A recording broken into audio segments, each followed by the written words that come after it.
హైదరాబాద్ లో హైడ్రా కూల్చివేతలపై స్పందించారు మైలవరం ఎమ్మెల్యే వసంత కృష్ణ ప్రసాద్. హైడ్రా అధికారులు నిర్మాణాలు కూల్చిన భూమి 22 ఏళ్లుగా తమ ఆధీనంలో ఉందంటున్నారు. సరైన సమాచారం లేకుండా కూల్చివేశారంటూ మండిపడుతున్నారు. అధికారుల తీరుపై కోర్టులో కేసు వేస్తామంటున్నారు కృష్ణప్రసాద్. హైదరాబాద్ హఫీజ్పేట రాయదుర్గంలో 2000 కోట్ల రూపాయల విలువైన 20 ఎకరాల భూమిలో నిర్మాణాలపై వివాదం ముదురుతోంది. ప్రభుత్వ భూమిలో అక్రమ నిర్మాణాలు చేపట్టారంటూ హైడ్రా అధికారులు కూల్చివేశారు. ఇవి ఏపీకి చెందిన మైలవరం ఎమ్మెల్యే వసంత కృష్ణ ప్రసాద్వి.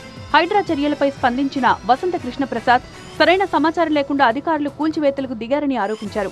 తమ భూమి ఉన్న సర్వే నెంబర్లపై ఎలాంటి కేసులు లేవన్నారు. హైడ్రా అధికారులు నిరాధారమైన అసత్య ఆరోపణలు చేస్తున్నారన్న కృష్ణప్రసాద్ కూల్చివేతలపై తెలంగాణ సీఎం విదేశీ పర్యటన నుంచి తిరిగొచ్చిన తర్వాత వెళ్లి కలుస్తా అన్నారు. తమకు అన్యాయం జరిగిందన్న ఎమ్మెల్యే హైడ్రా కూల్చివేతలపై కోర్టులో కేసు వేస్తామన్నారు. ఆ భూమి 22 ఏళ్లుగా తమ చేతుల్లోనే ఉంది. అధికారుల దగ్గరున్న రికార్డ్స్ అప్డేట్ అయినట్లుగా లేవంటున్నారు కృష్ణప్రసాద్.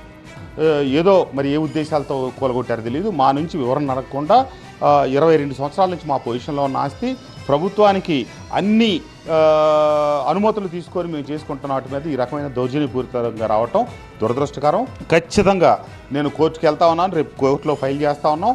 మా మీద జరిగింది దౌర్జన్యం, మాకు జరిగింది అన్యాయం. సర్వే నెంబర్ 79లో భూమి ఆక్రమణకు గురైంది. భారీ నిర్మాణాలు చేపడుతున్నారంటూ కొంతమంది స్థానికులు హైడ్రా అధికారులకు ఫిర్యాదు చేశారు. ఈ క్రమంలో హైడ్రా అధికారులు ఫిబ్రవరిలో వసంత కృష్ణ ప్రసాద్ కి నోటీసులు ఇచ్చారు.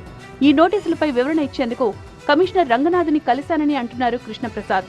ఎలాంటి ఆక్రమణలకు పాల్పడలేదంటూ వివరణ ఇచ్చినట్లు ప్రకటించారు. అసలు తొలుత భూమి కొన్నది 2003 సంవత్సరంలో. మా అగ్రిమెంట్ల ప్రకారం 2003 సంవత్సరంలో ప్రహరీ గోడ కట్టుకున్నాం. 2005 మార్చి 31వ తారీఖున మేము రిజిస్ట్రేషన్ చేసుకున్నాం. సర్వే నెంబర్ 79లో మొత్తం 39.2 ఎకరాల భూమి ఉంది. అందులో ఇప్పటికే సగానికి పైగా నిర్మాణాలు జరిగాయి.